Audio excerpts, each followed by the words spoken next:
Ryan with as old school a look as there is in the majors, wearing the bottom of the pant legs pulled up just below the knee, and the old Cardinal striped socks. Were those when you broke in, Joe, in the 60s? Did you see much of that, or is he going back to the Gas House gang in the 30s with that? No, you saw some of it in the 60s. The guys wore them. He's got the stirrups. You can see the stirrups there. That's something no one sees. Normally, George Hendricks was the first guy I ever saw wearing their pants like slacks. You like that look? No, but I mean, this look. You don't like this look? I like this look. No, I don't like that either. No. I think he's too high. You know, bring him down a little bit. But there's a medium there someplace. You know, most of the guys wear them like slacks. I don't have a problem with that. And he draws the walk. Unless you're a Red Sox player and you can't see the red, and you're a Cincinnati Red Leg and you can't see the red. That's a good point. And there's the other end of the spectrum right there with Johnny Peralta. Practically got the bottom of his pants underneath the heel of his shoes. Bell bottoms.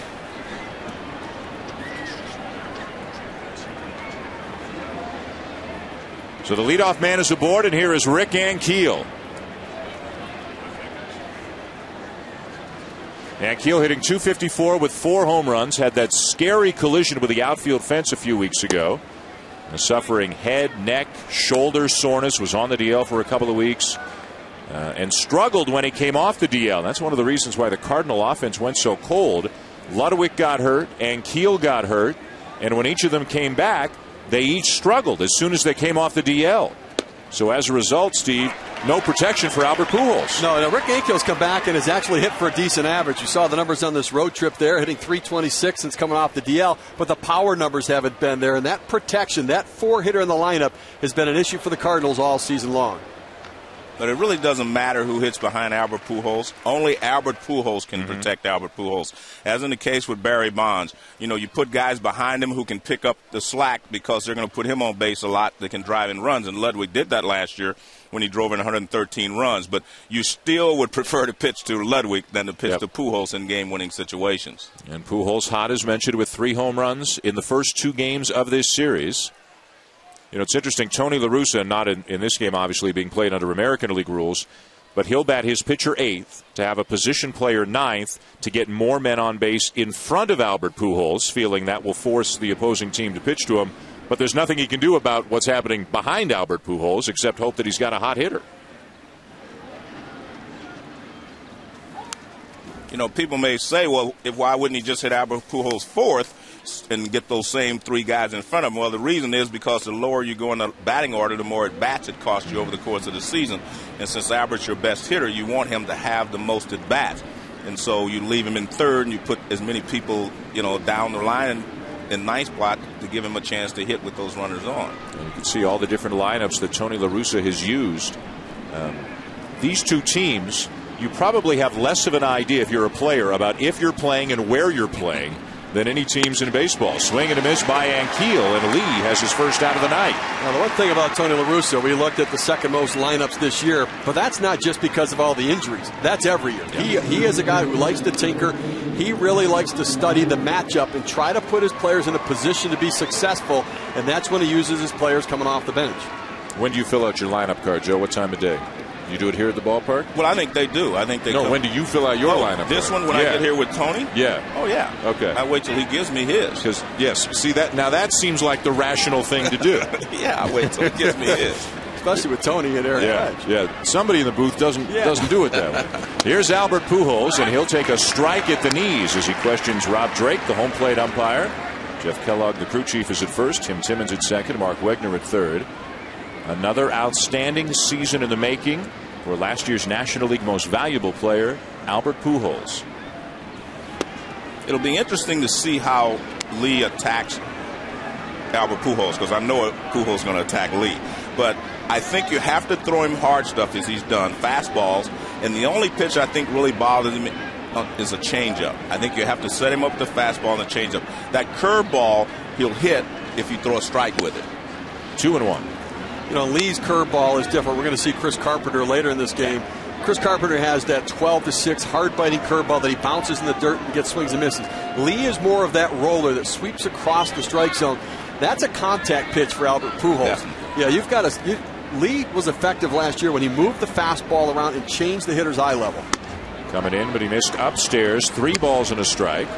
One of the things I've noticed about Albert and then talking to him today, he is going to be more patient. He said he gotten to a point there where, the team was struggling. He was trying to do too much. He said, I'm just going to go up there, be aggressive, but I'm also going to go ahead and take my walks. Facing a Cy Young Award winner tonight in Cliff Lee, and you can see Pujols has great numbers against even the best. As he takes low, ball 4. Second walk given up in the inning by Cliff Lee, who doesn't walk many at all, just 18 in 88 innings entering tonight's game. I don't know if you're really, when you're trying to keep the ball down on Albert, which is what he was trying to do, I don't know if that's the best philosophy to have with Albert Pujols, because if you throw a strike down low, he'll just golf it into the upper deck. I think sometimes you have to stay up in the strike zone with him. And if he won't chase it, then you just go ahead and walk him as he did there. So 2 on with 1 out for Ryan Ludwig, the right fielder and cleanup hitter tonight, hitting .240 with 9 home runs. First pitch swinging and a high fly ball, right field, deep, Chew back on the track to make the catch. Ryan will tag and come to third. Back to first goes Pujols, 2 down. Well, you see Ryan Ludwig aggressive, swinging at the first pitch in that at bat. He's figuring, you know what? He's walked 2 guys. He walked Albert Pujols. Cliff Lee's a fastball pitcher, is going to try to get ahead, and he came up in the zone on a fastball to Ryan Ludwig. He just happened to hit it to the deepest part of the ballpark in right center field. And you can see how the Cardinal cleanup hitters, and there have been 7 different players to hit cleanup at one point this season. None of them Pujols. He always hits third. 7 different players have hit behind Pujols for at least 1 game so far this season, and the numbers are anemic, so not a lot of protection at all for Albert Pujols this year. 2 on, 2 out, runners on the corners, and here's Nick Stavanoa, the DH. He's an outfielder by trade, called up last month due to all the injuries, and a guy who has been pretty productive in limited at-bats in terms of driving in runs. He has driven in 13 runs in limited at-bats, and benefiting from this game being played in an American League park. Fouls it off 0-2. But there's sometimes, especially when they had the injuries, guys, you looked at the Cardinal lineup and you said, no disrespect, who are a couple of these guys? They had guys called up from the minors, and they had prominent spots in the order like 2nd and 4th and 5th being inhabited by players who normally would hit 7, 8, and 9. But Tony La Russa and company, they're in contention, 34 and 29, despite a lot of injuries this year. Well, one of the things that they've done with the Cardinals organization is that when they've had injuries and they went down to pull players up from AAA, they brought rookies up. They brought kids up, as opposed to kind of the journeyman 4A player, that guy that gets some time in the big leagues every year, then gets sent back to the minor leagues as a minor league invite to camp. They've gone with all kids, and that's a little bit of an issue, I think, for Tony La Russa. I think that it's almost too much.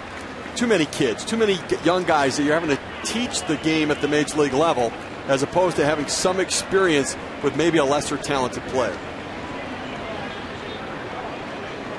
2 on, 2 out on the 2-2 pitch. Grounded fair down to third. Throw to second in time to force Pujols and end the inning. The Cardinals will leave a couple of men on. Chris Carpenter to the mound for the Cardinals when the Indians come up in the bottom of the first.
DeRosa has played all over the diamond and has played very well for the Indians this year. Victor Martinez having a good year, hitting for average and power, driving in runs. Shin-Soo Choo, the right fielder, has 38 RBIs on the season. Johnny Peralta at third, Ryan Garco DHing, Ben Francisco in center, Luis Valbuena, the shortstop, as Drupal Cabrera's on the DL, and Kelly Shoppach getting a start behind the plate with Victor Martinez at first base. Chris Carpenter, the 34-year-old right-hander, on the mound for the St. Louis Cardinals. Spent some time on the DL earlier this season with a torn oblique muscle. And at various points in his career, especially the St. Louis portion of his career, has battled injuries, elbow surgery, shoulder surgery.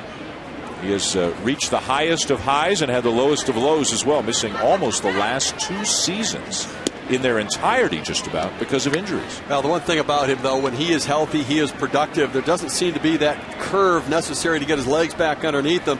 And Tony La Russa says, you see his record there with and it starts with the Cardinals. Tony La Russa says when he's pitching, we're competitive. We've got a chance to be a competitor. He is a difference maker when he's on the mound, and the impact he has on the other starters and the protection of the bullpen. But it still has to be troublesome, the 6 stints on the DL. And there's no doubt about it that he's one of the best pitchers in the game when he's healthy.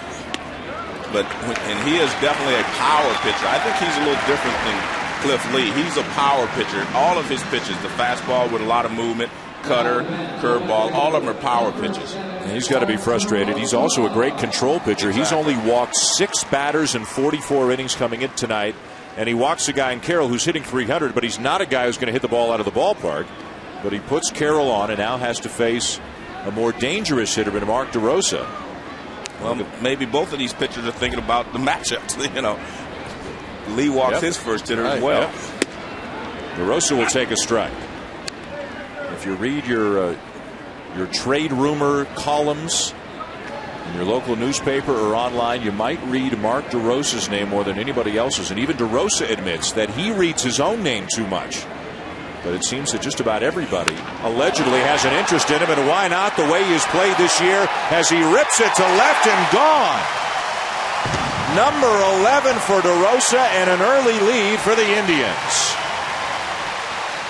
So that's exactly how you get in trouble. You walk a guy, and the DeRosa's sitting there, sitting dead red, looking for a fastball. He gets the fastball up, and he hits it out of the ballpark. And as you said, Dan, that's why a lot of teams covet DeRosa. Well, take a look. Here's the high fastball, and it just kind of stays up there, middle half of the plate, the little end, and DeRosa is a really good fastball hitter. He's not necessarily a home run hitter, although that's his 11th home run of the season. You don't think of him as a home run hitter, but he is a good hitter. And the reason a lot of teams want him is because he's a winning player. He does all the little things it takes to help you win a ball game, and that's why so many people want him.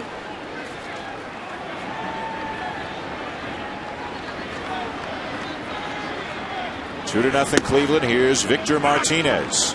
Just the second home run allowed by Carpenter on the season as DeRosa takes him deep here in the first.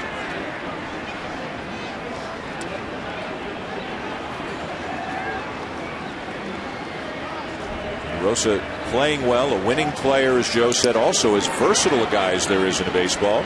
He can play third, second, left, right, first base as well. And the St. Louis Cardinals are one of those teams, guys, that everybody thinks might have an interest in Mark DeRosa. Well, they've got a lot of moving pieces around their infield right now. Khalil Green on the disabled list with Troy Gloss not at third base for the Cardinals. DeRosa could fit there as well. The only position he hasn't played, he played center field, catcher, or pitcher so far. Well, he may be able to play center field. I don't think he wants to catch. No. I asked him. He doesn't want to pitch either. Yeah, but you definitely do not want to catch. Tomorrow night, Milwaukee is in here. That's the ESPN a Monday night game beginning at 7 Eastern. And Milwaukee's another team that people are wondering with the injury to Ricky Weeks. Maybe they have an interest in DeRosa as well. Now Martinez sends a high fly ball deep left field and Keel back and has room just shy of the wall to make the catch. Mark DeRosa, remember, played for Team USA, the World Baseball Classic, and played a little first base there, even though that is not a position that he plays a lot. He's played a lot of right field. He's playing mostly left field right now for the Indians, but has a ton of experience on the infield as well, especially at second and third. Yeah, and that's, he is your new second baseman, kind of guy that can hit the ball out of the ballpark. new offensive player. I remember years ago, Bobby Cox said to me one day, I was talking to Bobby, and DeRosa was on the team. He said, Joe, he doesn't have a position, but he can really hit. And I've watched him since that time, and Bobby Cox is 100% correct. He can really hit. I mean, he may not hit 320, 330, but he hits in the right situations. He'll go to the right field and move a runner. He will do all the little things that it takes to be a good big league player. See, the thing that's unique about him, though, is a lot of times utility players are substandard defenders just about everywhere you put them. That's why they're not everyday players. He really is a more than adequate defensive player at most every position you play him. Certainly at second and at third and in left field, he more than holds his own. Second base is the easiest place to play, though. That group. Shin-Soo Choo with a ground ball down to first. Pujols will feed Carpenter covering 2 down. You're not supposed to say that. Hey, I just tell the truth. Hey, I started as a shortstop myself, but a lot of guys can start as shortstops. They can move over to second base and become a good defensive second baseman. The only different thing you have to learn at second base, you have to be fearless at the bag. You have to be able to stand there while the guy's coming in with your back turned and try to kill you. But other than that, second base is definitely an easier position to play than shortstop. I think shortstop's the toughest position to play. I think center field is the next toughest. Here's Johnny Peralta, and he was a shortstop and would like to still be a shortstop. But more often than not, he's playing third base right now for the Indians. If everybody's healthy, Asdrubal Cabrera is playing shortstop, and he was playing very well for the Indians until he went on the DL with a shoulder problem. But they're hoping to have him back in a couple of weeks, hoping to get a couple of pitchers back, Jake Westbrook, Aaron Laffey. The big question mark is Grady Sizemore. When will they get him back? He's on the DL with a bad elbow. He's going to have an MRI. I believe it's on tomorrow, I think. He's going to have an MRI. There's Sizemore. And after that, it may be determined, was the rest enough, or does he need surgery? There's a liner to the right center, and it is past Colby Rasmus all the way to the fence. Peralta thinking 3, and he will be in there without a throw. In batting practice today, Ryan Garco came up to me and he said, I was talking to Johnny, and he said, make sure you get him started. We need to get this young fella started. Maybe that will get him started because they need him to get it going. You see this ball hit, and Colby Rasmus, you talk about infielders getting in between hops. He kind of ran himself into an in-between hop and was do or die to be able to try to keep that ball in front of him. Didn't lay out to try to make the catch, and it scoots by him, goes to the wall, and couldn't do anything to hold Peralta short of a triple. Definitely an in-between hop, but he took the wrong angle. So now Ryan Garco, he's DHing tonight, hitting .261 as he lays off outside, ball 1. And we always take it for granted, like with Johnny Peralta, who moved from shortstop to third base. You know, we remember A-Rod had to do that. Everybody can't make that adjustment and continue to hit. So I think really psychologically he's still having a problem adjusting to third base. Not just the defensive part of the game, but he thinks of himself as a shortstop. Every guy that I've ever known that thought it was a shortstop wanted to stay there. Look in the history of the game, Ozzie Smith, all those guys, they came in as a shortstop and they left as one. Diving stop at third, Tyler Green. Strong throw on the money to get Garco and rob him of a base hit and an RBI. But the Indians get a couple on the DeRosa home run on Carpenter. 2-0 Tribe.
by Taco Bell. 2-0 Indians over the Cardinals.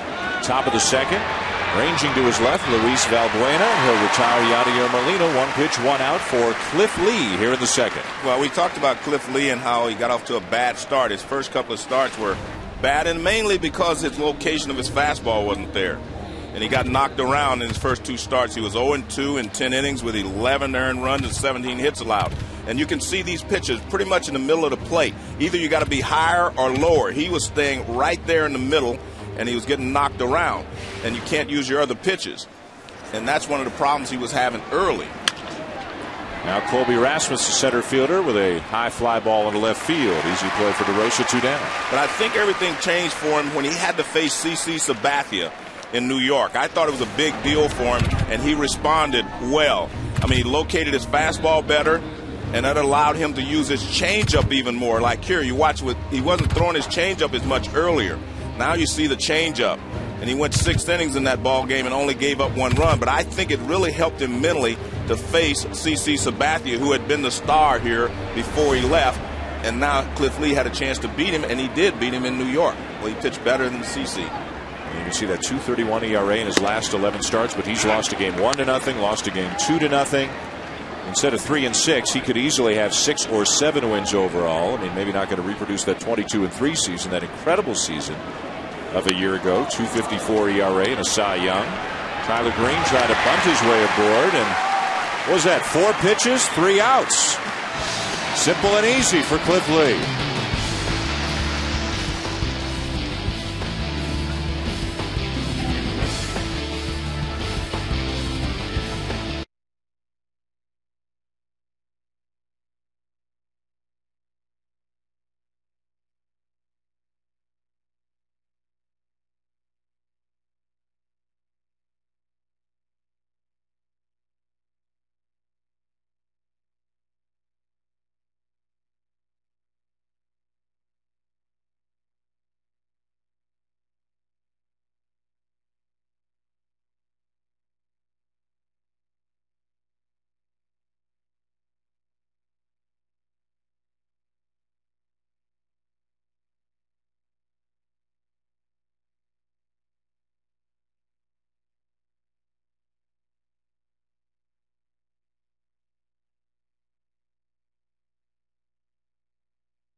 Carpenter will face Ben Francisco, the Indian center fielder, to begin the second inning. Now, in the last half inning, Tyler Green, 2 outs, nobody on, tries to drop a bunt down. It was only the fourth and final pitch that Cliff Lee threw in that inning. Oh, you see him try to bunt for a base hit right there, but that's just bad baseball. You know, we talked about all of the young players that have come in and filled in for the Cardinals at the major league level. But this is a youthful mistake. This is just bad baseball right here. You've got to try to take a pitch. Chris Carpenter, your starter, just had to work real hard in the top of the first inning. So you need him to be able to, bottom of the first inning, you need him to be able to catch a break. You want to take a pitch, work the count a little bit, and the bunt's not a good play either. You want to swing the bat and hit a double and put yourself in scoring position. Unless you're a true base stealer, Joe, that's bad baseball. Well, and not only that, I mean, why do you have to bunt the first pitch? I mean, the guy's only thrown 3 pitches in the inning. You can at least wait. You can bunt any time in the at bat. But I'm with you. I don't believe in 2-out bunts. That's just me. I agree. Unless, like you said, you're Ricky Henderson, you can bunt with 2 outs and then it's like a double. So, Joe, oftentimes, you'll hear people say, former players say, well, players today don't understand the fundamentals of the game like we used to. Do you feel that's fair? Well, I don't like to put it that way because they made those same mistakes when I played. Maybe not as glaring. And being honest with you, I bunted once with not 2 outs, but 1 out and a runner on second. Great stop by the second baseman Schumacher in time at first, scooped out by Pujols to get Valbuena. So forget about me bunting with that. That was a great play. I mean, that's a great play because not only does he dive to his right and come up with it, but he has to make a throw. See, catching the ball is the easiest part of this. Now you've got to make an accurate throw, and you see he didn't have a lot of time because Valbuena runs well. Look how quickly he gets to the ball and throws. He doesn't even look for first base. I mean, that's why it's a tough play. And Albert, of course, Gold Glove first baseman, he helps him out. Man, they're just hacking. Is there a curfew tonight we're unaware of? That ball is lined off the wall in left center. Big bounce away past Rasmus. Good job by Ankiel to back him up. It'll be a double for Shopik. We'll back into the studio now. Sports Center 30 at 30. Here's Dari Noka.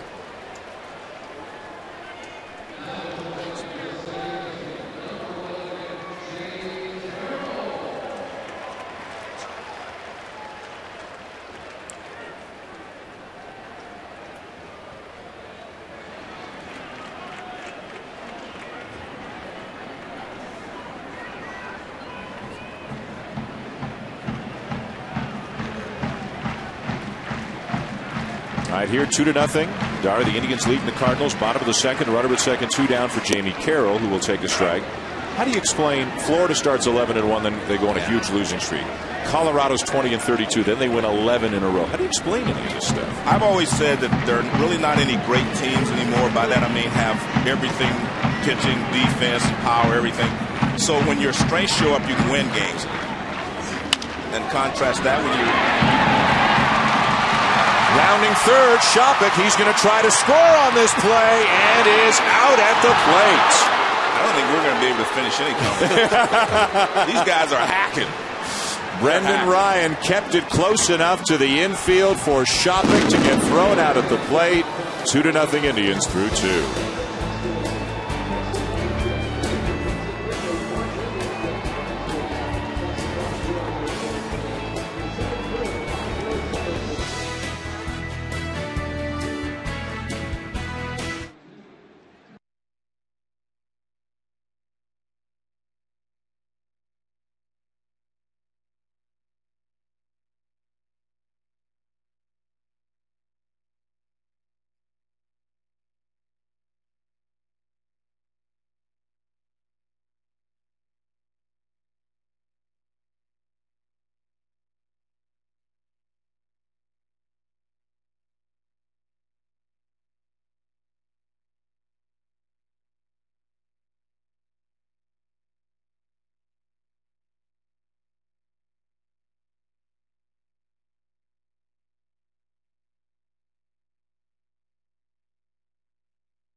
with natural energy from Emerald Nuts.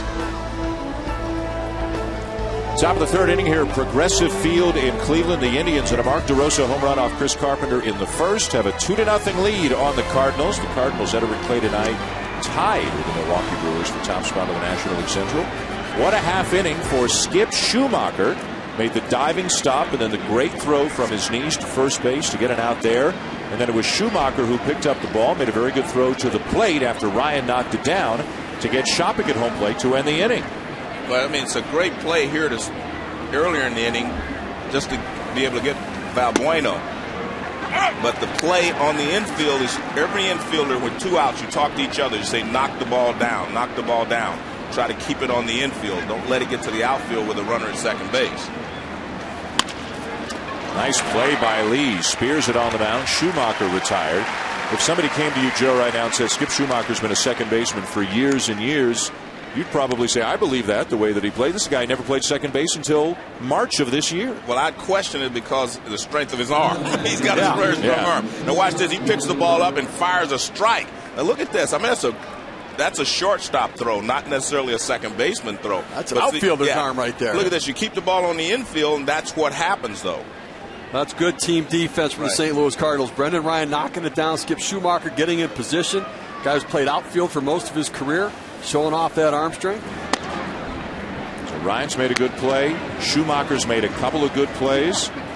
Tyler Green made a great play to rob Ryan Garca with the end of the first inning. A diving stop by the third baseman. Pujols made a good play short hopping the throw that he got from Schumacher. So there's been some great defense for the Cardinals already. It could definitely be a 4-run lead rather than just a 2-run lead. And we're talking about how aggressive the hitters are, but when you think about it, Chris Carpenter's a guy who pounds the strike zone, likes to work ahead to use his curveball.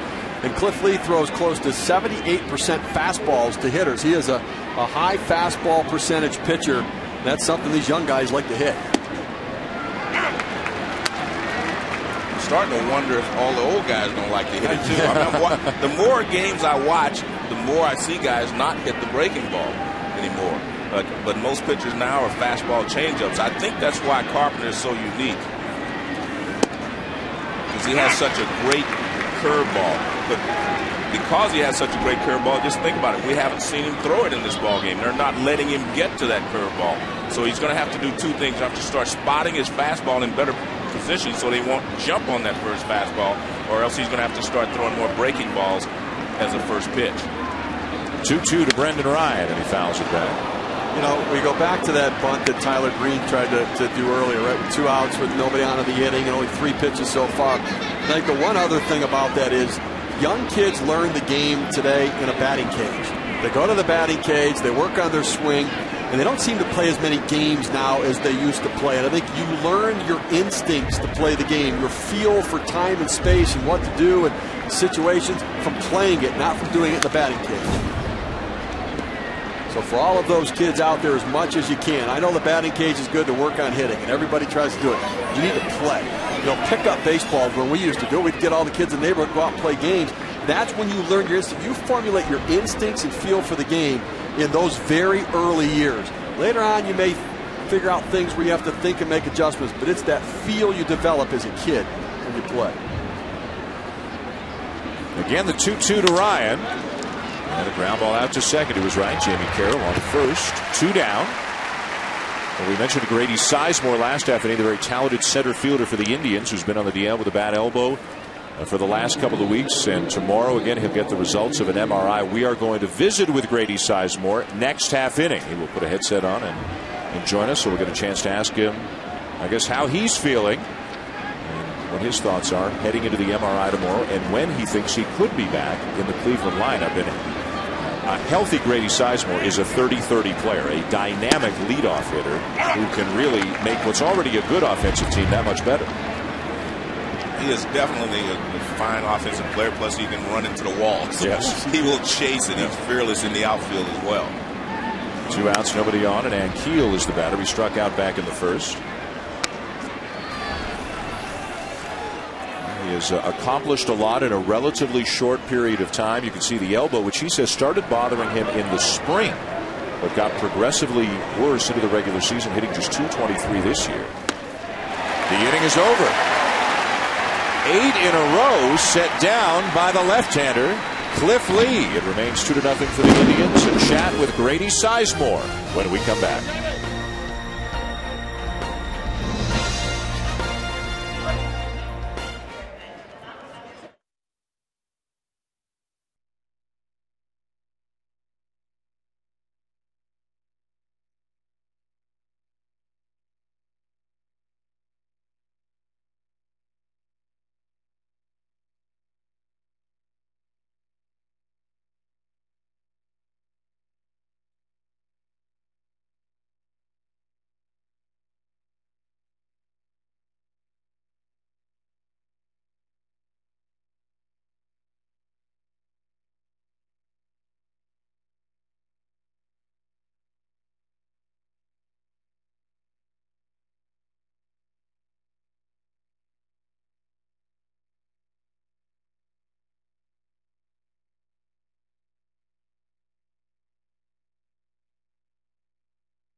Of the Cleveland Indians, Grady Sizemore. And Grady, thank you for joining us. We've talked about the MRI you're going to have tomorrow. Tell us, how's the elbow feeling right now? It's feeling a lot better. You know, we've been hitting it hard with treatment, and I'm feeling strong about the way it's going right now. Well, Grady, offensively, you were struggling a little bit early on. How much was it affecting your swing at the plate? You know, it's hard to say. I'm not here to make excuses. You know, I was struggling before it started bothering me. So, you know, it might have been a factor, but I'm just looking forward to getting back out there and contributing. So this is going to be the second MRI you had, right? Yeah. Because I was wondering why it took so long for the first one, but what was the results of the first one? It just showed there was some fluid and inflammation, you know, in the elbow and, you know, the muscles surrounding it, and a little bit of around the ligaments. So hopefully this will look better here tomorrow and we can progress. Do you have a gut feel which way this is going to go? You know, it's hard to tell. I think right now it feels great, but I haven't been doing anything for 2 weeks, you know. So if everything goes well tomorrow, I can pick up the bat and ball and get back out there. We're going to the bottom of the third with the Indians leading 2-0. Grady Sizemore joining us from the Indians dugout is Mark DeRosa, who homered in the first inning, steps in and takes a strike. Now, Grady, you're a guy that when you're healthy, you play just about every day. How has it been for you sitting on the bench having to watch the club? It's frustrating. It's real tough. You know, I want to be out there playing with the guys and, you know, like I said, contributing and doing what I can for my team. So it's tough to sit back and watch your guys from the sidelines. Are you one of these guys who's I mean, you can't sit still. You're a chatterbox. Nobody else. You're just driving everybody nuts in there right now. I'm pacing up and down the dugout, going back and forth, watching everyone's at bats and video, and you know it's tough. DeRosa pops one up, draws a crowd in shallow right center. It'll be Rasmus to make the catch. One down. Well, Grady Sizemore with us from the Indians dugout. Grady, Eric Wedge, we spoke with him before the game, and he said, you know what, we're playing okay. We're going to get healthier. He feels pretty good about what the next couple of months could bring for the Indians. Is there a feeling of general optimism among the group right now? Oh, definitely. I think guys are starting to get back to where they want to be. You're seeing a lot of guys starting to get hot here, and you know, everyone's coming around offensively, defensively. Pitching's getting there, and you know, if we can get everyone back and healthy, we're going to be pretty strong. Well, it seems that you haven't been doing anything, you said, for 2 weeks. So if you are able to do anything, you're going to go to the minor leagues maybe and play a couple of games, or you're going to just try to jump right back in there? We haven't really discussed that yet. I think we're going to just start and see how it feels, just throwing and hitting, you know, practicing, and then go from there. If I need a day or two at, you know, in the minor leagues to help me get ready for you know, come back, I might have to do that. Victor Martinez, the batter, with the Indians leading 2-0 here in the bottom of the third. So far tonight, Grady, things have been pretty good, but what's where do you stand on the seagull issue that has become the talk of baseball in the last couple of days? What would you do about it? I think with the fireworks are working pretty good. They seem to be lighting them off between innings, and that's scaring them out. Is it scaring anybody down in the dugout? Just me. Well, we hope the news is good tomorrow. We hope to see you back and active before long. I appreciate it. Good luck, man. Thank you. Even Seagulls play at night. They play day and night here at Progressive Field. And our best to Grady Sizemore, again, one of the more exciting talents in baseball. And if you put all the pieces together, and this is a lot of ifs, but if Jake Westbrook is back in a couple of weeks, if Aaron Laffey starting pitchers back in a couple of weeks. As Drupal Cabrera, now their shortstop, back in a couple of weeks. If Grady Sizemore can come back in a couple of weeks, it's like making 4 trades in the middle of the season for pretty good players. A lot of ifs, though. Yeah, you're right.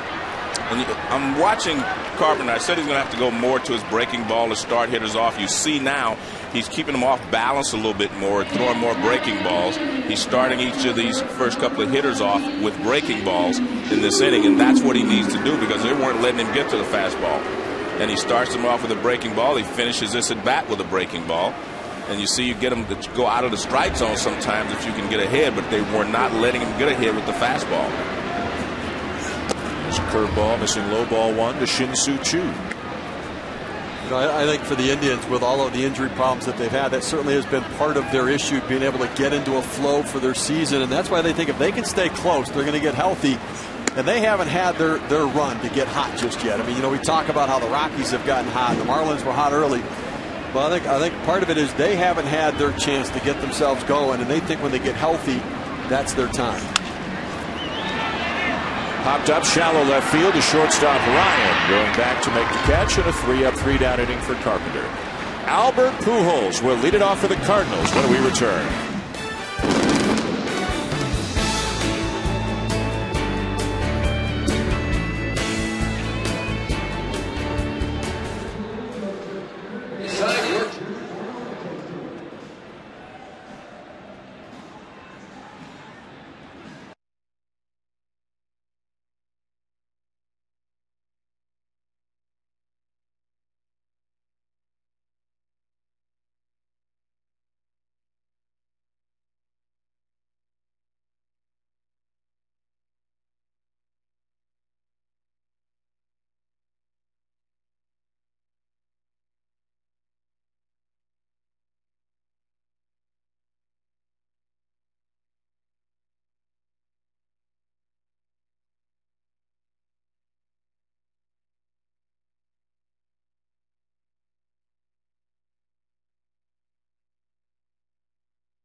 Outstanding numbers for Pujols, seemingly on his way to yet another season with a better than 300 average, better than 30 homers, and 100 RBI, something that he has done every single year of his career. And this for Pujols is his 9th season in the major leagues.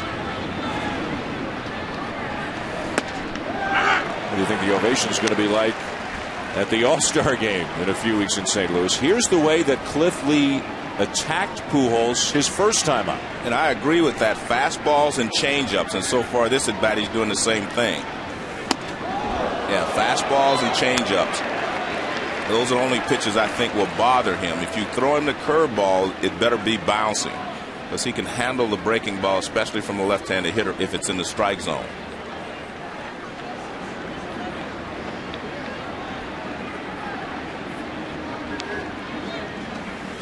There's a breaking ball. And the shortstop Valbuena will make the play. Pujols retired. Let's check into the studio again with Dari Noka.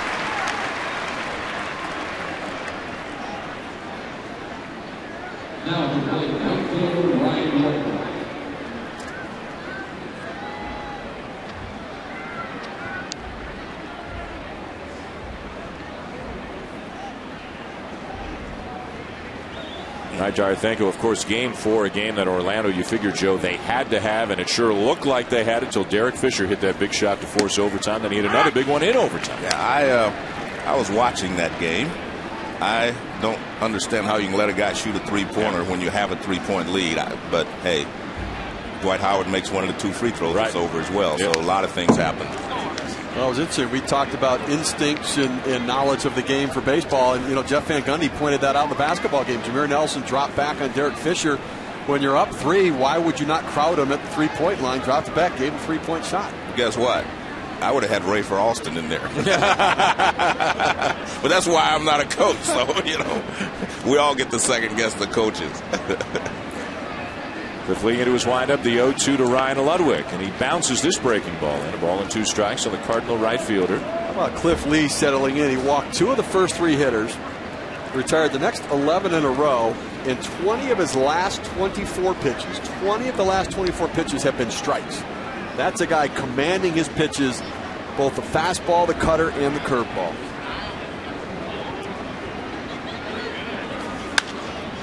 Sliced foul out of play. Sure looks a guy when he gets in a groove. You hear the phrase like he's in a rocking chair. I mean, he just looks so easygoing and free in his delivery. And the ball comes out of his hand at 92 miles an hour on that fastball. But there are very few pitchers that can get that comfortable. I mean, really, we talk about guys trying to get in that groove, but very few pitchers have that ability. We're talking about Albert Pujols. I was looking at some of his accomplishments. 7 times out of the 8 years that he's been in the big leagues, he's finished in the top 5 in the MVP voting, and he's won twice. And he could have won a lot more if Barry Bonds wasn't in the league. Change up on the appeal. He went around, says Kellogg. Jeff Kellogg, the first base umpire, punching out Ryan Ludwig, 2 down. It's interesting. You talk about all his accomplishments, but we shot him in the dugout talking to Yadier Molina. He's sharing his knowledge, and it's what Tony La Russa says about Pujols and Chris Carpenter. 2 leaders on their team, one a position player, one the ace pitcher, and they get it done on the field, but then when they're not playing, they're the biggest cheerleader, the biggest best teammate, and the guy who helps teach other guys on the roster. Nick Stavanoa drives the first pitch to center field. Ben Francisco back. And the inning is over. 11 in a row set down by Cliff Lee. A visit to Cardinal manager Tony La Russa is 60 seconds away, live from the Cardinal dugout.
Baseball presented by Taco Bell. We're coming to you live from Progressive Field here in Cleveland, along with Steve Phillips and Hall of Famer Joe Morgan. I'm Dan Schulman, sitting in for John Miller tonight, joined live from the Cardinal dugout right now, with his Cardinals trailing the Indians 2-0 by longtime St. Louis manager Tony La Russa. Tony, thanks for the time tonight. Not looking forward to it. Hey, Tony. Well, let's be honest. Chris got off to a slow start. What did you see from the dugout? Well, it wasn't that they were aggressive early, but normally his first pitch is always on the edges, and the first inning or two, he was getting the ball in the middle of the plate and up more than usual. I think he's made an adjustment. No, offensively, it looks like you guys are trying to be aggressive early in the count. Cliff Lee, 22 of his last 27 pitches for strikes. What do you try to change up to try to at least get some more action and get people on? Well, you got to get on base first, and the other thing, when a guy throws strike one, it's a heck of an asset. So, we don't want to make quick outs. So if we keep swinging the first pitch, making an out, we'll mix it up. Like the last couple innings, we mixed it up a little bit. We took some, we swung some. Hey, Tony, only Connie Mack and John McGraw are in front of you as far as wins. Tell me what that means to you. Well, it means every time you see me, you remind me about over the 2,000 losses. you never let me talk about wins. Always 2,000 plus losses. Congratulations, anyway. Thanks, Tony. Yeah. Tony La Russa, the manager of the St. Louis Cardinals. You don't usually get such a relaxed Tony La Russa Right. during the game. 3 questions, 2 jokes. Now, if somebody had the sound turned down, I don't think they look at that as the relaxed Tony. Yeah, that's true. He has an intensity level Yes. that over 162 games pushes his team to play every day, and that is a real attribute and strength of his. I talked to him about that once because I said the Tony La Russa that I know off the field is not like the one we see on camera. And he said he learned a long time ago never to be smiling, take the game seriously, and he thinks it's more his respect for the game than it is him having that kind of an attitude toward the game. He said, I respect the game, I respect the players, I respect the managers who came before me, and that's the reason that you don't see me smiling or getting involved too often. And I believe, teams do take on the personality of their manager, and that means that the personality of Tony La Russa, who is intense all the time, pushes that personality on his team, and that's why they play hard. The one thing he said about this club, we play hard every day. 3-2 pitch swung on, a bouncing ball out to short. Ryan on to Pujols for the out. Well, before the game today, Steve, you asked Tony, you said, your contract's up at the end of the year. What are you thinking about next year? He said, next year. He said, I got to play the Indians tonight. I got the Tigers Tuesday. I got the Royals later in the week. He said, I don't think about next year. He said, at the end of the year, we'll see if they want me. And then I'll decide if they want me. Then I'll think about, do I want to come back? And I've got it, and the phrase you used, does the candle still burn, or something to that effect? Does he still have the fire in his belly to keep managing? And he concluded it by saying, but all I'm really thinking about is the Indians tonight. Yeah, the other point he made was a good one, is I have to also evaluate whether they still listen to me. I've been here for a long time, and at some point... Another grounder to short, and 2 down.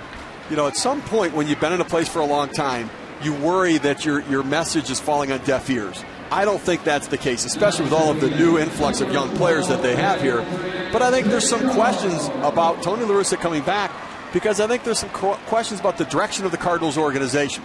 There's a lot of thought that maybe they're not on the same page internally, that Tony would like to have some more veteran and experienced role players as opposed to all young kids. The organization seems very pleased with itself, with the young prospects that they have in the organization, and I think there seems to be some question moving forward whether they're on the same page there. Well, I actually thought when Walt Jocketty left that Tony might consider leaving because they were so close and it worked so closely together. Another ground ball, big hop for Green at third, and an easy inning for Chris Carpenter. And Tony was right. He settled in. A conversation with Eric Wedge coming up. We've spoken with Tony La Russa. It remains 3-0 for the Indians.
This season, does he look more now like the Cliff Lee of last year than he did right at the beginning? Well, he's been very consistent for us for a long time now. We just haven't scored too many runs for him, but he's never given into it. I think he's pitching now as good as he has, as good as he did last year, and he's given us a chance to win ball games. That's really all he can control. Eric, we talked about this. Despite where you guys are in the standings right now at the bottom of the division, you're still rather optimistic about your team's chances. Tell us why. Well, I feel good. I feel good about the club we have here. I know that we're going to get some people back off the DL here before too long, but the fact of the matter is I feel like we've got a team here that can win. I love the way they're competing right now, and we're getting better.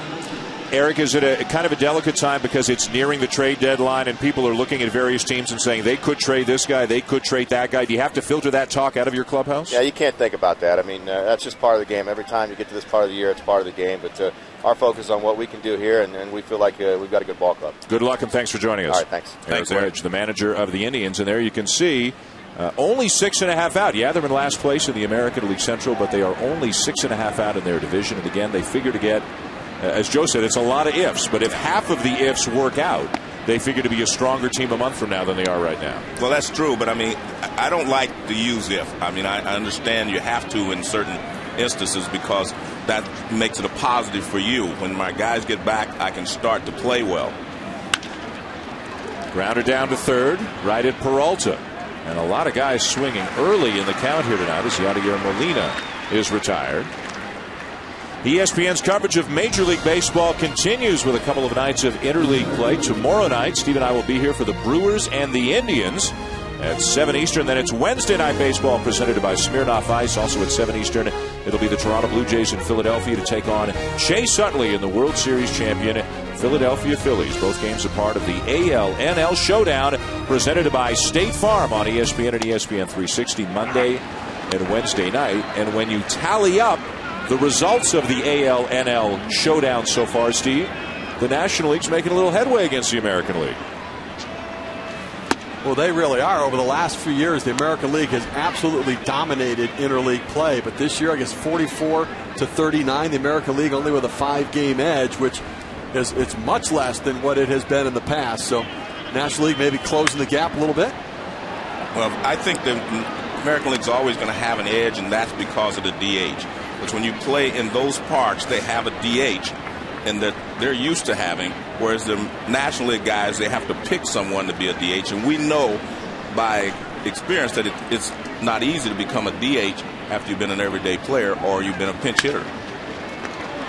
Short hopped out at second by Jamie Carroll. 2 down. First of all, I want to say I'm a little offended that you guys are going to be here tomorrow night and you didn't ask me to stay with you. Well, now, wait a minute. I heard you. You said you and Steve are going to be here tomorrow night to do the game. I agree with that part. And I'm a little offended because you said, Joe, go ahead and get out of here. Well, you know what? On national TV live right now, we are extending you an invitation to be right here tomorrow night. Too late. Oh yeah. Too late. Better offer. Listen, the abnormally tall guy over there actually asked you earlier if you wanted to stay with us. And you said, nah, you know what? You guys handle it. Tyler Green takes a strike. We'll make room for you. We'll fit you in. Well, I think you've already invited Oral, though, probably. No. We're done with Oral. Well, why didn't you ask me sooner? Seriously. What do you got going on? You got something good going on? Think quick, Joe. Come on.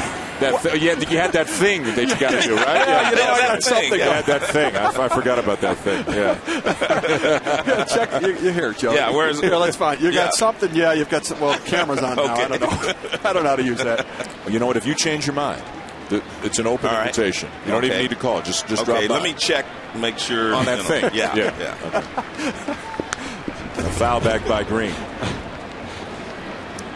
2-0 the Indians lead here in the 5th inning on the Mark DeRosa home run off Chris Carpenter back in the 1st. Tyler Green tried to bunt his way aboard unsuccessfully his first time up. You know what? He hasn't tried it again, which I think, that's one of those mistakes. You make it once. Shame on you. Make it twice. Swings and misses, and the inning is over. Cliff Lee is in a groove here in Cleveland. And he's in that rocket shirt you were talking about.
arm. The Indians 11-5 all-time against the Cardinals, and as we mentioned last half inning, the American League leading overall against the National League this year, but not by that much, 44-39. The National League is apparently making up some ground on the American League, which has dominated the senior circuit in recent years in interleague play. Indians leading tonight 2-0 on the DeRosa home run back in the first inning. Mark DeRosa due up fourth this half inning against Chris Carpenter. 4-0 on the season in 7 starts. Former Cy Young Award winner Luis Valbuena, Kelly Shopik, and Jamie Carroll, the 8-9-1 hitters due up this inning for the Indians. Good curveball, maybe the best one he's thrown tonight. The count's 1-2. Well, it's interesting. On the second pitch, he threw a curveball, bounced into the dirt, and Chris Carpenter walked back shaking his head. So he backed it up with another curveball to get the feel for it. And another one there that he bounces in, 2-2. If you ask Carpenter about what he throws, he'll say a cutter, a two-seam fastball, the curveball, and what he calls a sloppy changeup. He said the changeup just isn't what he would like it to be, and he doesn't throw all that many of them. Another curveball. So he's thrown 4 curveballs in this at-bat. And that's very rare, you know, to see guys double up or back up one curveball with another, or even definitely not 3 in a row. But they have been hitting some hard shots off of his fastball. Grounded to short, backhanded nicely by Ryan. A good throw to get Valbuena as we check in with Adari Noka. Now, number 10, Kelly Shopik.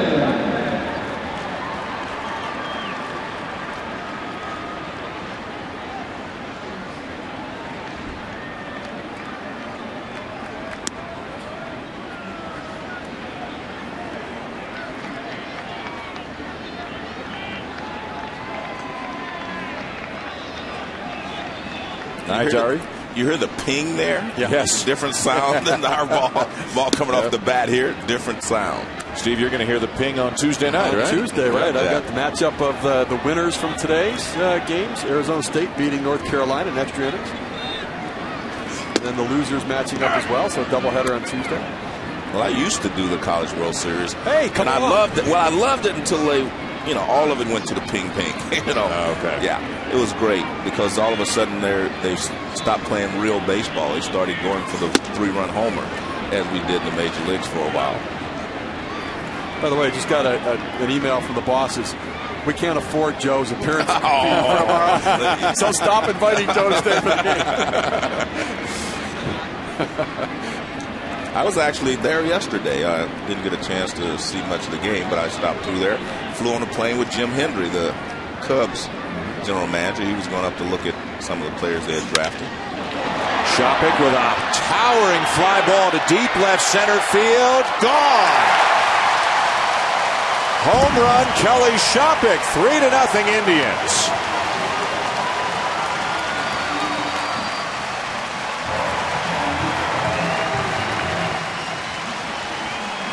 Well, Tony La Russa said earlier that he wasn't spotting his fastball as well. This is a breaking ball that it doesn't have the normal snap on it.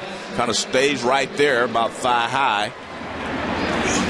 And that is not where Carpenter wants to throw that pitch.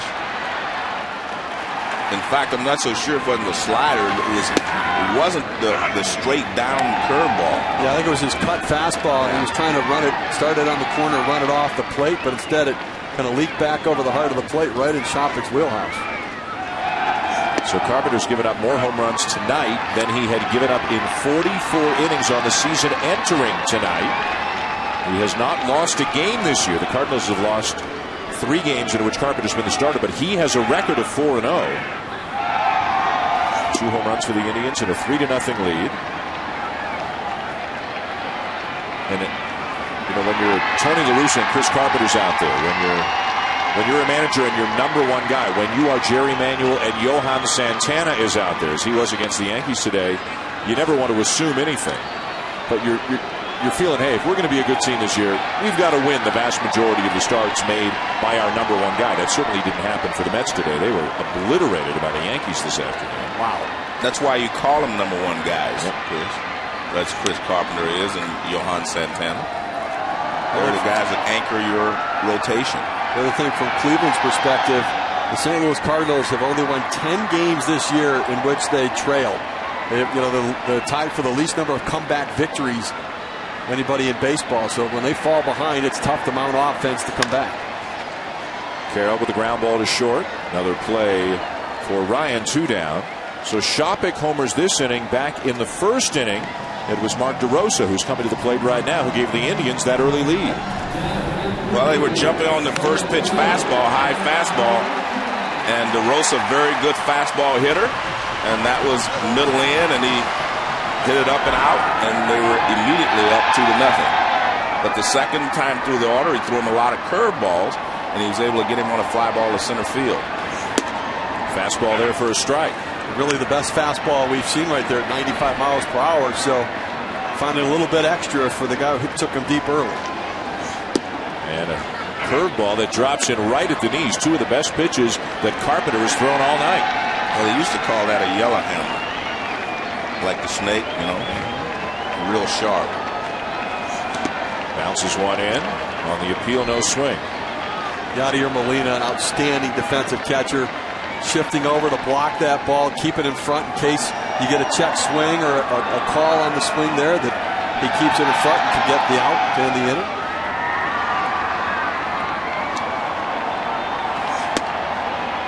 Runs inside, 2-2. I talked to DeRosa before the game, and he said, well, the Cardinals scouting report clearly is to throw him sinkers, to try to pound him down and in with that sinker ball. Well, the first pitch we saw that fastball up in the zone wasn't the sinker. Well, they've decided now that he's going to have to hit the breaking ball. And it's more difficult, obviously, to get the breaking ball in the air when you get it down. Swing and a miss and a good curveball to strike him out and end the inning.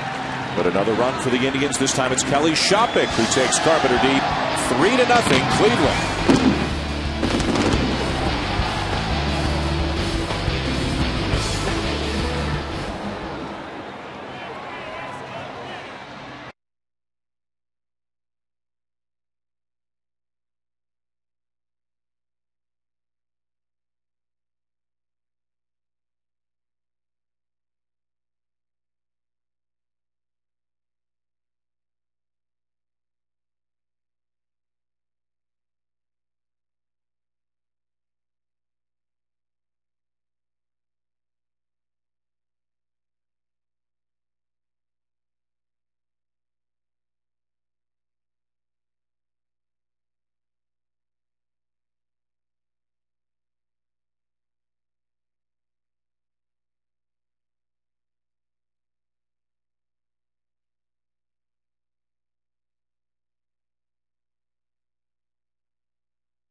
The online tools you want, the experienced agents you need. Coldwell Banker, we never stop moving. And Prescription Flomax.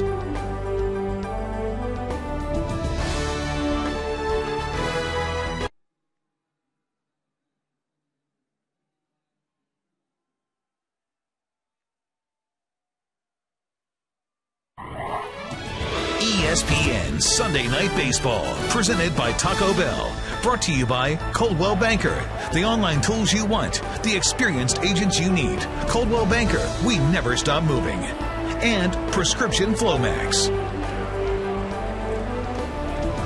Welcome back to Cleveland. Beautiful night here in downtown Cleveland. The Indians leading the Cardinals 3-0. Sunday Night Baseball, presented by Taco Bell.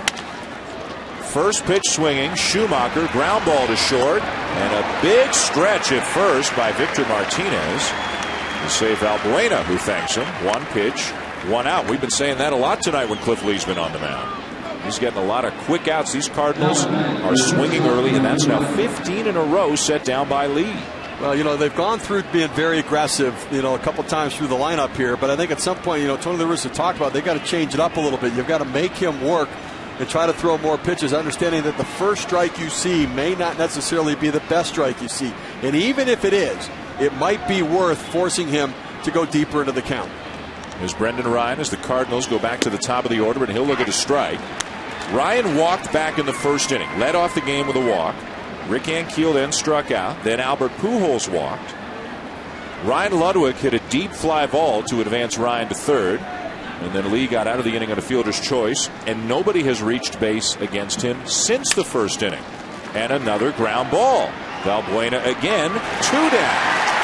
Well, one of the things we've talked about is when you have a lot of young players, they do not understand that yet. It's something you gain with experience, that you try to change, make the pitcher go to hit plan B if you can, or make him do something that he's not comfortable doing. If he's getting you out with fastballs, then you sit on the fastball, make him have to throw some breaking balls, or vice versa. You just make him change what he's doing, and so far the young players aren't able to do that. Here's Ankiel, and he has struck out in each of his 2 at-bats. First pitch swinging, fouls it back. You saw Albert Pujols kneeling in the on-deck circle. I think he's intentionally throwing the fastball up to Ankiel. When I've watched him play, he's had trouble laying off of that pitch up. And so when we see Lee go upstairs, I think it's an intentional pitch up there. So again, he's up with Ankiel on the high fastball. Well, all season long, the Cardinals have struggled against left-handed pitching, hitting only .237 as a team coming into play. Now, that takes into account Albert Pujols hitting .323 against left-handers. The rest of the team hitting .227. So lefties have handcuffed the Cardinals a lot this season. Ahead 0-2 on Ankiel with Pujols waiting. The pitch. Fastball, strike 3, called, and the inning is over. And a good job there by the catcher to get that target up where he could get it. Cliff Lee, the big story, 3-0 Indians.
Years of Major League Baseball on ESPN by going to ESPN.com and voting for our 20th year All-Star team. Go to the MLB page and vote on the players you think are All-Star caliber.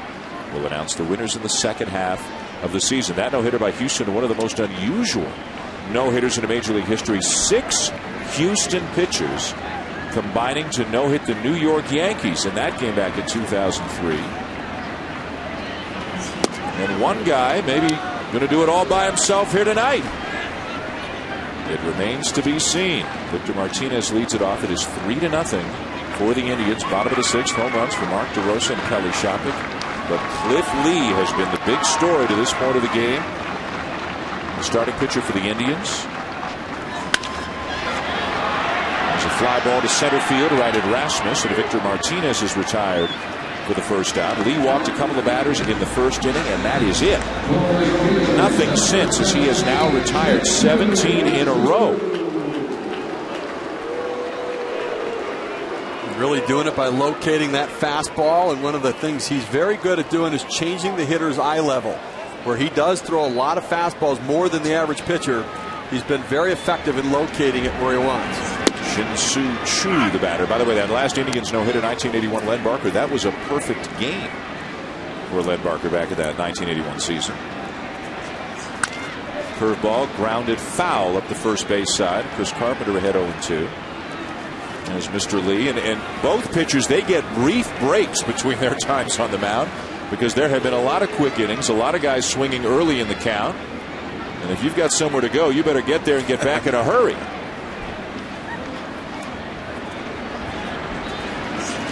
Curveball and a swing and a miss. The tag applied, and that is all for Chu. 2 down. And Carpenter's been a different pitcher after the first inning. They were jumping on the first pitch fastball. Now he's throwing a lot of breaking balls, and he's able to get everyone out. He did hang a little breaking ball or a cut fastball to Kelly Shopik, and he hit a home run in the 5th inning. But other than that, he has been dominant. It really looks like even after that home run, he got mad because Mark DeRosa came up, and we saw his best fastball, and he came back with a very aggressive curveball as well. And he's dialed it up a little bit here as well, understanding he cannot give up anymore with the way Cliff Lee is pitching. They may have given up too many already. Yes, Peralta tripled back in the first inning on a line drive to center that skipped past Colby Rasmus all the way to the fence, and then he hit a ground ball to short in the 4th. We talked earlier about Cliff Lee not getting any run support.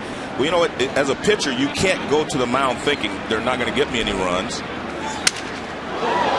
Broken bat pop-up, and the inning is over. Cliff Lee heading back to the mound. Guess who's coming up first for the Cardinals? Pujols against Lee when we come back to Cleveland.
3-0 lead for the Indians over the Cardinals. Albert Pujols leading off the inning. Pujols walked in the first inning, grounded out in the fourth, takes a strike. The way that Cliff Lee is mowing them down, 17 in a row since the Pujols walk in the first, this could be Pujols' last at bat. He is not guaranteed to get up again. Coming inside again, fouled back, 0-2. But you see the umpire call that first high fastball a strike, so now Lee, being smart, goes a little higher, and Albert had to go after it. See, and I'd go up even a little higher. I'd climb that ladder a little bit more, throw it higher than high, where Pujols can't hit it, but if he offers at it, it's either a foul ball or a swing and a miss. 0-2 on the way, bounces in a curveball, a ball and 2 strikes. We have seen him throw curveballs extremely infrequently to the right-handed hitters, as you guys have mentioned. Mostly fastballs. The changeup is the number 2 pitch against the right-handed batters. So I didn't like the curveball. I would have thrown a changeup in the dirt, but then I'm not a pitcher. Shakes off Shopping a couple of times. Now has the pitch he's looking for. Changeup, hit in the air, down the right field line. Chu racing over into foul territory, makes the catch.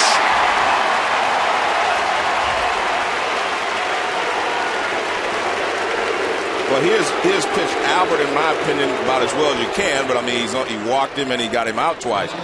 But he's used the fastball, which is what I said at the beginning of the telecast. If I was going to pitch to Albert, left-hander fastballs in. And you see that strike call by the umpire, and you see where he has to swing at the next one.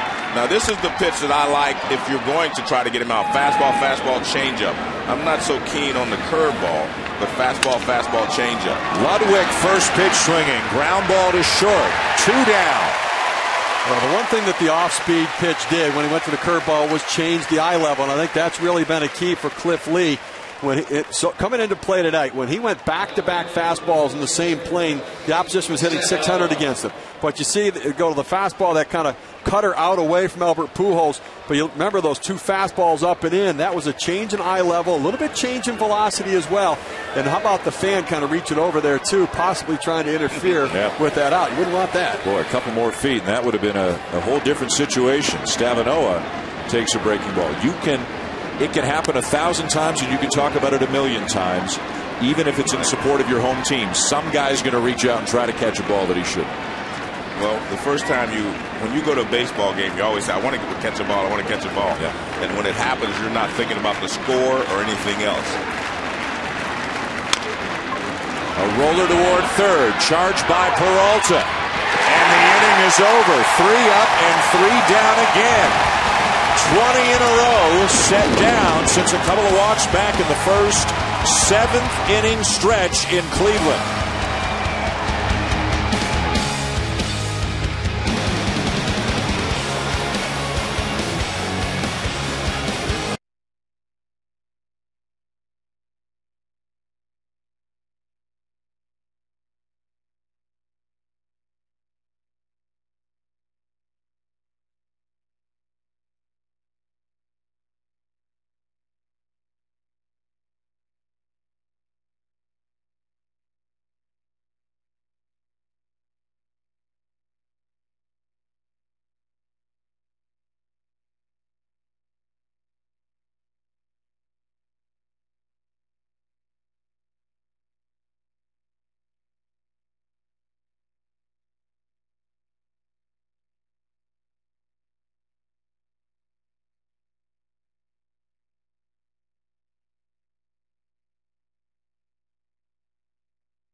And welcome back to Sunday Night Baseball, presented by Taco Bell. Dan Schulman sitting in for John Miller tonight, joined by Hall of Famer Joe Morgan, Steve Phillips, and our entire ESPN crew. A big crowd, and a crowd that has really enjoyed this game so far because Cliff Lee has been unhittable. We go to the bottom of the 7th, 3-0. Home runs by Mark DeRosa, Kelly Shopping. And let's go back and revisit some of the reasons, some of the pitches that Cliff Lee has made tonight, Steve. We talk about his effectiveness with his fastball, then he works everything off of that, but it's about locating his pitches. You see him right inside on the hands of Rick Ankiel, and as Joe mentioned, going up and in. Then the fastball up in the zone, then changing Albert Pujols' eye level and velocity on the pitch. Then coming inside to Tyler Green, then going a little bit higher with that fastball as well. And that changing eye levels has been a key for Cliff Lee with that fastball today. I think you got to give Shopping some credit, too, because he's calling that fastball up and out of the zone, and he's been able to get ankle out, and he got a call strike on Pujols with it. There's Ryan Garco leading off the bottom of the 7th for the Indians and taking a curveball for a strike from Chris Carpenter. Garco, Francisco, and Valbuena coming up for the Indians. Garco has grounded out twice. And it looks like a third time. Ryan at short for the first out. On a given night, Chris Carpenter might be on the right end of this one, 6 1/3. He's only given up 3 runs on 5 hits, but the Cardinals, since May the 1st, for whatever reason, on that date, since May the 1st, have not been a good offensive team at all. They led the National League in runs scored to the end of April. They've been one of the worst in the National League since. Cliff Lee is taking care of business. He is back with that arm wrap back in the dugout. And again, you got to get back in a hurry because Carpenter is doing his job quickly out of the mound, not quite as quickly as Lee has tonight. Another ground ball, this time Tyler Green. 2 down as we check in with Dari Noka for a Sports Center right now.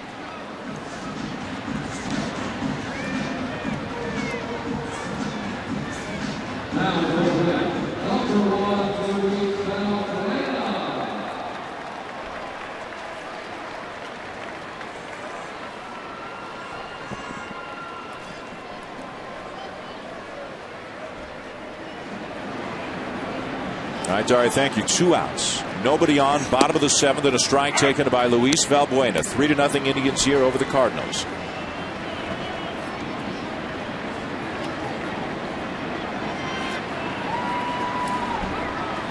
There were some teams that did finish off sweeps on this interleague weekend. San Francisco swept Oakland. Matt Cain got the win to go to 9-1 on the season. Curveball for a strike. The Angels swept San Diego. A complete game victory for Jared Weaver. Kansas City swept Cincinnati. Brian Bannister got the win. Florida swept Toronto. There's a breaking ball in the dirt. As Josh Johnson went the distance on a 7-hitter. It's hard to know with interleague play. And I think a lot of times it's not who you're playing, it's when you play them. You know, you get a team when they're hot and they just seem to run. I think that's a lot of the streaks we're seeing nowadays, too. Another good curveball, swing and a miss. The ball in the dirt, throw down to first, and the inning is over. We are through 7 in Cleveland. Cliff Lee will be heading back out to the mound for the Indians when we come back.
Sunday Night Baseball is presented by Taco Bell. Think outside the bun. And in part by State Farm. At home or away, State Farm is there. Call, click, or visit and start saving today. Top of the 8th inning here at Progressive Field in Cleveland. Sunday Night Baseball presented by Taco Bell. You can see all those zeros for the Cardinals. Cliff Lee walked 2 batters in the first inning. Ryan to lead off the game. Pujols with 1 out and has set down 20 in a row since. Fly ball, right field toward the corner and off the wall on the fly. And there is the first hit of the night for the Cardinals. A double by Molina to lead off the 8th inning. And an appreciative crowd here in Cleveland, well aware of what was going on their feet for Cliff Lee.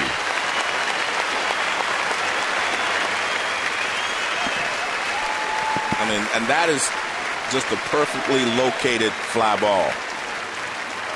I mean, you can't, there's nothing you can do about that. Right down the line, short porch down there. And now all of a sudden the focus changes. Now it's, hey, regroup, focus. So it's only a 3-run game. Cliff Lee with a couple of deep breaths for the first time all night. Steps off the rubber for a moment or two to collect himself. And now sets his sights on Colby Rasmus 0 for 2. I was going to make a point, and that was if Cliff Lee could go through the rest of the lineup, he wouldn't have to face Albert Pujols again if no one got on base. He wouldn't, and that would be the most exciting thing for me if I was standing on the mound, that I wouldn't have to face Pujols again. I guess I can tell a story now. One of my great experiences when I was a young player, Don Wilson was pitching a no-hitter against Atlanta Braves. They had Orlando Cepeda, Rico Cardi, Felipe Alou, and Hank Aaron, of course. And they got to the 9th inning. He got 2 outs, no one on base. And Hank Aaron was the hitter. And in my infinite wisdom, I ran into the mound. I said, you know, it wouldn't be the worst thing in the world if Hank Aaron walked right here. He said, get back to second base. And I proceeded to go back to second base. He threw 3 fastballs right by Hank Aaron. Really? Wow. No hitter. Yeah. Wow. Ground ball weakly hit towards second. Carroll up with it. Rasmus out, and Molina takes third.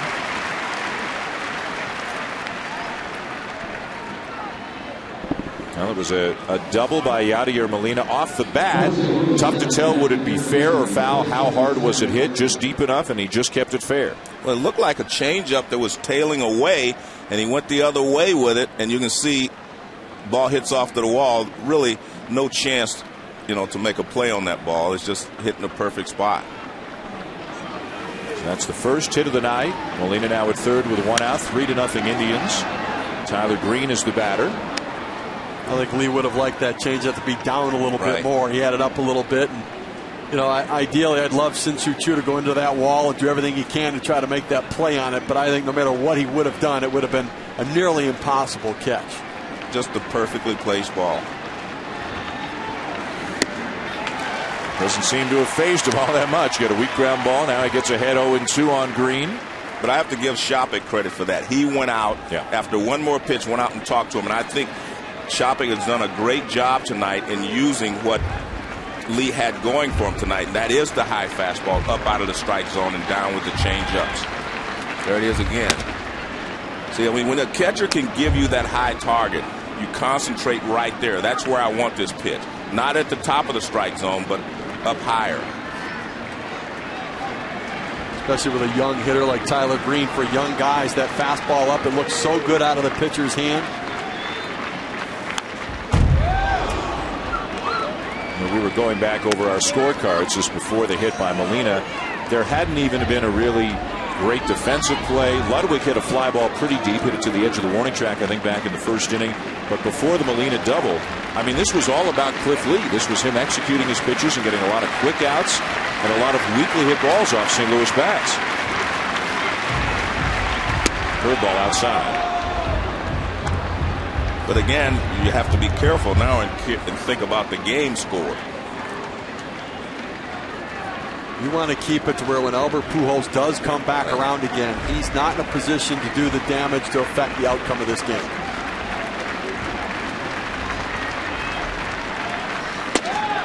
Outside corner, strike 3 call.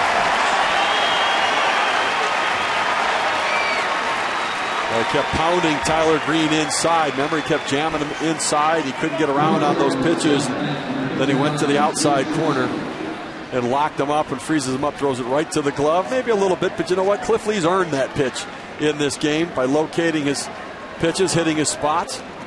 The youngster's got to protect that plate. Strikeout number 6 for Lee. Now Skip Schumacher. Ground ball towards short. Valbuena off balance in time, inning over. So the Cardinals get their first hit, but nothing more to the bottom of the 8th. 3-0 Indians.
Hit of the night, a double by Yadier Molina in the top of the 8th. Cleveland still leading 3-0. Chris Carpenter's night is done for St. Louis. New pitcher for the Cardinals, a young, hard-throwing right-hander out of the University of Miami, Chris Perez, considered by some to be a potential future closer. Well, you look at the numbers of 26 strikeouts in the 20-plus innings, and that means stuff. But you see the 15 walks, and that means command. He's not commanding, locating his pitches where he wants and working ahead in the count. So still a little bit of a thrower at the major league level instead of a pitcher. Kelly Shoppach will be the first batter of the inning for the Indians. A great night for Shoppach. He doubled in the 2nd. He homered in the 5th. As Joe mentioned, he's instrumental, obviously, in working with his pitcher, Cliff Lee, and guiding him through this incredible performance by Lee to this point of the night. A guy who's getting a real opportunity to play last year because of injuries to Victor Martinez, and this year because Martinez is playing a lot of first base. Shoppach strikes out at an alarming rate, but perhaps he balances that off by having a lot of power. Last year had 21 homers and 27 doubles. Well, from your catcher, if you can get the home run production, you're not looking for a catcher that can hit 300 all the time. You want him to supply some power, some RBIs for him. Strikes out here, and a good slider by Perez. One down. Time now for our fan experience, brought to you by Lowe's.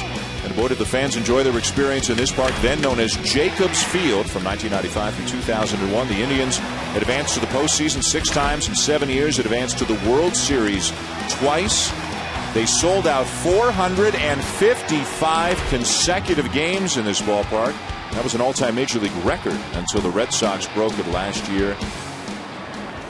Albert Bell, Carlos Baerga, Kenny Lofton, Jim Thome, Sandy Alomar, on and on and on. You better have yourself a healthy lead going to the late innings against that bunch. I think a lot of people forget about how good Albert Bell was.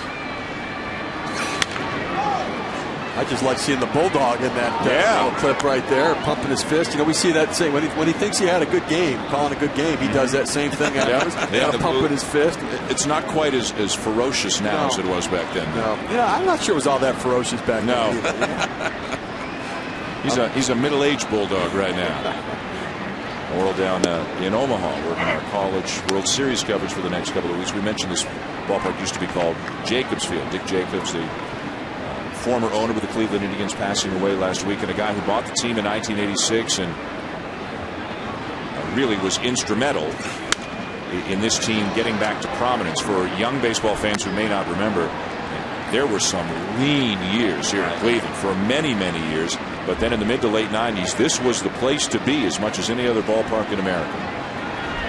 They had a great baseball and business plan. We talked about the sellouts, but on the field they were winning, and what they did is they locked up their good players up to long-term deals at a very young age of experience to be able to get the benefit of the discount on the money. And, it allowed them as a smaller market town to keep their good players for a longer period of time, and you see the results right there with all of the pennants in the outfield. A reminder thanking the fans for the consecutive sellout streak they had.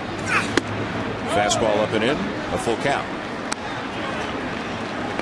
You can hear Chris Perez grunting on that pitch right there. There's a definition in the dictionary about a thrower instead of a pitcher. If you grunt when you throw your fastball, you tend to be more of a thrower than a pitcher, a guy who can locate it, hit your spots. But when you have that kind of fastball, it does allow you to make some mistakes and get away with it, because he's got that velocity that's tough to catch up with and some late movement, tough to center it on the bat.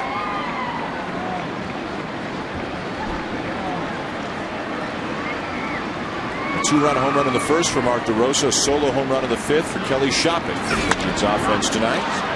Now Carroll lifts a lazy fly ball at left center field. Caught by Ankiel, 2 down. Let's look ahead to the top of the ninth. The no-hitter was over. The Cardinals got a hit in the 8th inning. But Albert Pujols is due up third against Cliff Lee. And the Cardinals are down by 3, so this is still a ball game. Definitely, and someone's on, as Steve was saying, what you really wish for is that you would not have to pitch to Albert Pujols with the tying runs on base. So if he can get everyone out, then Pujols may not be able to hit with someone on base. Yeah, the Pujols at bat's important, but Brendan Ryan and Rick Ankiel are probably more important to get on in front of Pujols. Well, I think Ryan has a chance. From what I've seen with Ankiel and that high fastball he's chasing, he may not be able to catch up with it. It's been a tough night with 3 strikeouts for Ankiel. Swinging in the first and third, looking in the 6th. 3 of the 6 strikeouts Cliff Lee has. Just inside with a breaking ball. A ball and 2 strikes on DeRosa, who hit his 11th home run of the season back in the first. With 44 RBIs now, he's right on the cusp of moving into the top 10 in the American League. Man. Inning over. To the 9th. Albert Pujols due up third. Cliff Lee will try to complete the game and the shutout for the Tribe.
Tonight's Chevrolet player of the game, an easy choice, Cliff Lee. Chevrolet is proud to recognize today's best and tomorrow's future, supporting youth baseball nationwide. A no-hitter through 7, a one-hitter now. Going to the ninth inning, a 3-0 lead for the Indians over the Cardinals. Top of the order for St. Louis, Brendan Ryan, Rick Ankiel, and then Albert Pujols. The only hit tonight for the Cardinals, a leadoff double in the 8th by Yadier Molina. Fly ball down the right field line that hit the fence on the fly. Pujols tonight has walked, grounded out, and then hit a fly ball down the right field line in foul territory that was caught near the stands by Shin-Soo Choo. And Lee, Joe, he's only thrown 84 pitches, including these two here in the 9th inning. He looks like he could pitch 9 more the way he's going right now. Well, he's in that rocking chair you were talking about. And even the base hit was just a tough play. I mean, that fly ball's hit any place else, they probably would have been able to track it down, but perfectly placed down the right field line.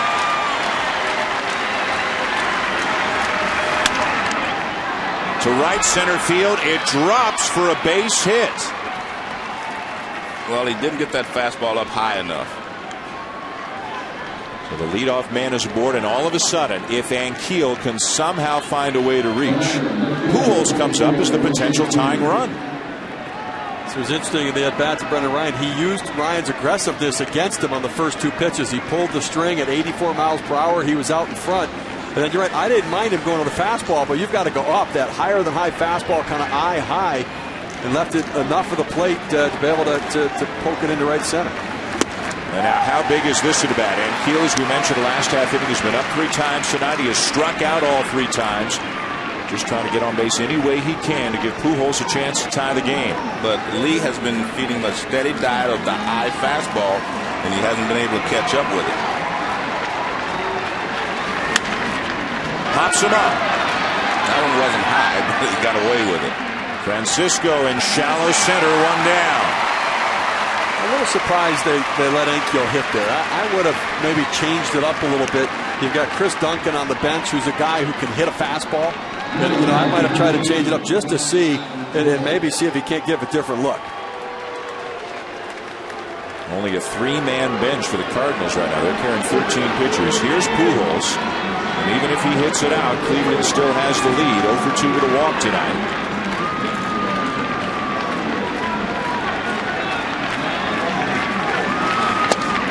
Pujols hit 2 homers yesterday. Hit another one Friday. Hit another one Thursday. So 4 home runs in his last 3 games entering tonight.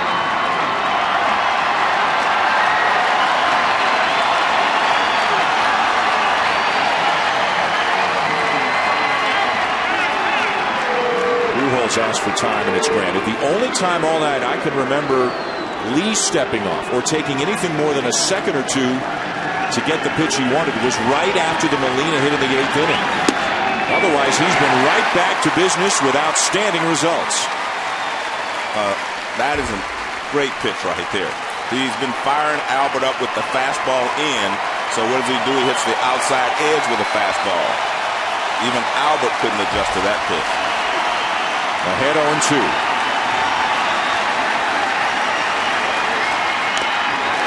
Fouled off. Well, that's the pitch I do not like to see him throw, but he made a good pitch with it. Got it down and in. Now that one works if he buries it to Albert Pujols' back right leg in the batter's box, but that's also a mistake pitch. You leave that one hanging a little bit, and Albert Pujols can show where he can hit that one a mile. Lee has 2 career shutouts. He's had 2 career 3-hit games, his lowest total in a complete game. And he pops up Pujols. Martinez in foul territory for out number 2. High fastball up and out of the zone. If he would have thrown the same pitch, I think, to Ryan, he would have gotten him out.